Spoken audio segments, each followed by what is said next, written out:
So here we have Ms. Shaw, microbiology teacher, biology teacher, AVP biology teacher, and anatomy and physiology teacher. So Ms. Shaw, what made you first become interested in biology? Well, I've loved science ever since I was a little girl. My mom is vice president of a college, so she always had us, doing science experiments just from a young age. I started school when I was 2, so it was just, in our household, education was very important, and just science was a big field, with a lot of program development that she had been exposed to, being a vice president of a college, so I got introduced to the sciences from a young age. So what's the hardest math course that you've taken thus far between like high school and college? Okay, so I went to a math science academy from Virginia Beach, Virginia. So I went to a math science academy for high school, and we had to take math courses and we had to take science courses. So you actually had to have algebra and geometry already taken before you even entered the school. So I took algebra trig my freshman year. That was probably the most challenging class: sines, cosines, just trig, and just a formula, trying to memorize everything, and then graphing it. That was probably the most challenging, just because it was my first year in high school, and it was an extensive course. And then after I got the hang of things, I like statistics and calculus probably a little bit more, but I'll probably say algebra trig was the most challenging. And in your opinion, how are math and science both related? Well, for example, when my kids do labs and things like that, if they have to measure volume, or if they have to do like dimensional analysis, things like that with chemistry, as far as having percentages, something as simple as a difference in tenths or hundredths can totally make the experiment go haywire. So if, for example, you're in a lab and it's 1 cubic centimeter or something, but you take a different amount, then that reaction might not happen. So math and science really go hand in hand. Also, when I think about physics formulas, it's plugging in that information.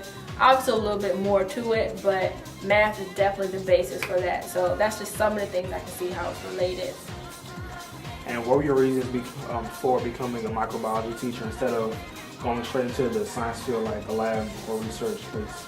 Well, one thing, I actually do both. I've been doing research for about 10 years now. I went to a math science academy, so it was required that we did research. I know there's a summer program here. I was in a magnet academy, so we actually had to do a science research experiment. So probably been doing research about 11 years.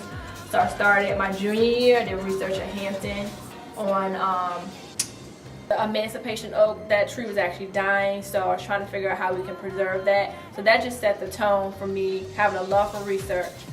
I've been doing research for about 11 years. I still do it now. A good thing about teaching is you get your summers off. So, some teachers might teach, but I think you might get burned out if you teach all the way through. So I usually am in the lab somewhere. So one great thing about science and the STEM fields, which is science, technology, engineering, and math, is there's a plethora of programs out there. I actually did research when I was at Howard at the National Science Foundation, and I found out about, wow, there's so many programs out there that I can do, and you can get paid for it and get experience. So I've actually done research at Walter Reed Army Institute of Research in diagnostic pathology. I've done research at National Science Foundation.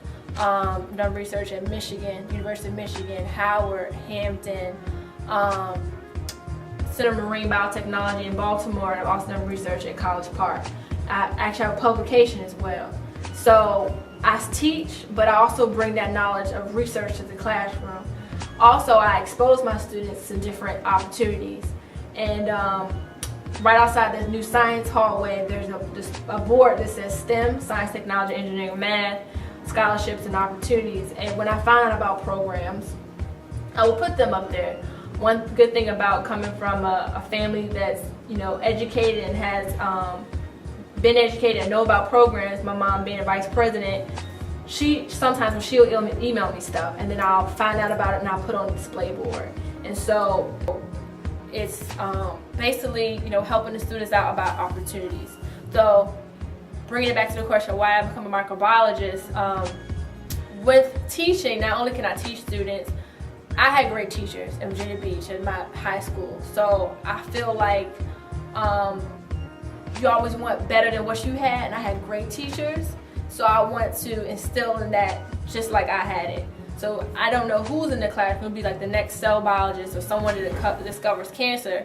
So if I can find a student or just kind of just like teach my craft, and I think when you're good at something, it comes naturally. And that hopefully will inspire other students like, hey, I didn't know you can do research and also work in the lab and also do that and have programs like that. So that might, you know, that's why I feel I'm here. So that's why I decided to be a science teacher. Now, the steps to take to be a science teacher, I had to major, obviously, in the sciences. So at Howard University, I was a biology major, chemistry minor, and then I got a full ride to Michigan. I didn't pay for school, they paid for me to go to school, and I got my, you know, education credentials and for biomedical research. Then that was in Michigan. After I finished that, I took the credentials I needed to actually teach education-wise all the sciences. So I had the science background.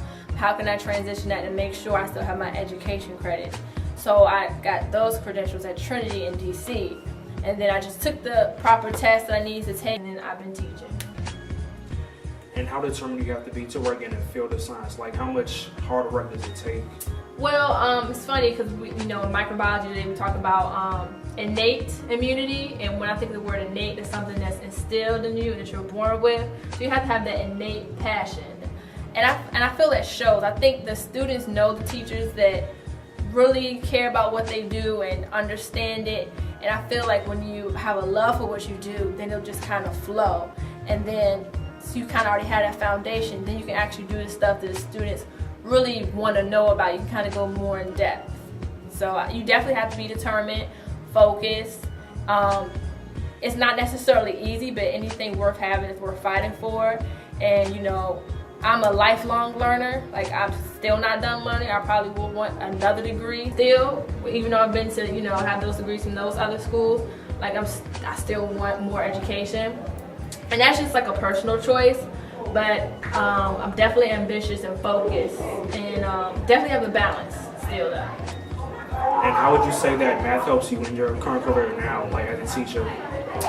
Definitely, I mean, just something as simple as grading papers. Like, you definitely have to have like math skills. You don't want to just assign like random grades. Okay, this is 20 points, this is 35. Like, there's a reason to it. Something as simple as, okay, I try to look at it like if I give so many quizzes or tests or assignments, like mathematically, I even think about something like, okay, for science, if assessments are worth 50% of the grade, if I give only 3 quizzes in the whole quarter, then it's a higher mathematical chance that a student won't do as well, as opposed to if I give students more opportunity, more quizzes, then mathematically it's a higher probability that students will do better. Like, for example, microbiology, I think we've had 3 quizzes in, you know, back to back every class. So mathematically, like, and I just kind of peeked at the grades and I saw an increase in grades. So I try to eyeball stuff like that. So that definitely correlates to math and how I use it in the classroom. What does microbiology consist of? Microbiology consists of cytology, the study of cells, histology, which is the study of tissues, virology, which is the study of viruses, pathology, which is the study of diseases. It also has a little bit about anatomy in it. Microbiology is a semester class, anatomy physiology is a second semester class, and microbiology is like the catalyst for anatomy, kind of setting the tone. For example, like today in class, we talked about some of the cells that are involved in immunity, macrophages, lymphocytes, things like that, but they have a correlation to how they are dispersed throughout the body. And so I introduced some anatomical structures such as spleen and thymus, which will set the catalyst for anatomy and physiology, which is next semester. And what advice would you give to an aspiring cell biologist who's going from high school to college or from college out into the workforce? First of all, I think it's wonderful, you know, just to have a student who wants to be a scientist. You know, a lot of students want to go into business, and that's fine, but it's refreshing to actually know that someone in your class wants to aspire to do science. I would definitely say go straight through. And you should not have to pay for your graduate education. Someone should pay you. When you think National Science Foundation, when I worked there, I worked with scientists. So now, they used to be scientists, and they still are, they have their PhDs. Now they work for a government agency, and they're in charge of dispersing money throughout the country, whether it's universities, whether it's high schools. The actual research I do every summer is a grant from the National Science Foundation. It's a 5-year grant. I've done it for 2 years, so I just applied for the 3rd year. And I would definitely exposure. It's more than what you know, it's who you know, and it's also what you do when you get there. A lot of people are smart now, but what else can you bring to the table? They're looking for well-rounded individuals. I would definitely say go straight through, find a mentor. I still have mentors from high school, I have mentors from college. If you look at my cell phone, it's like 25 just doctors, and it's not necessarily medical doctors. Medical doctors be scientists. If I need a recommendation or anything, I just call them up. So definitely establishing mentors.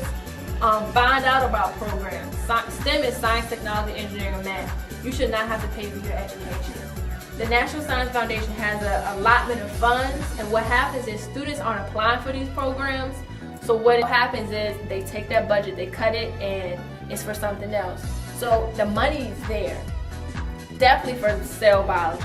So I would definitely don't take the easy classes in college. You know, I know a lot of students say, "Well, take this or take that." Because ultimately, if you want to be a cell biologist or a medical doctor, anything in that field, you're going to have to take a test. Even for me to be a teacher, I can't just teach this science unless I pass the test saying you know this content. So it's going to come back to you ultimately. So when you take your test, when you prepare yourself, really think about how can I use this. Or even when I teach my micro students, I say learn it now, because college ultimately is an extension of the foundation in high school. And personally, what would you say that your favorite part of science is?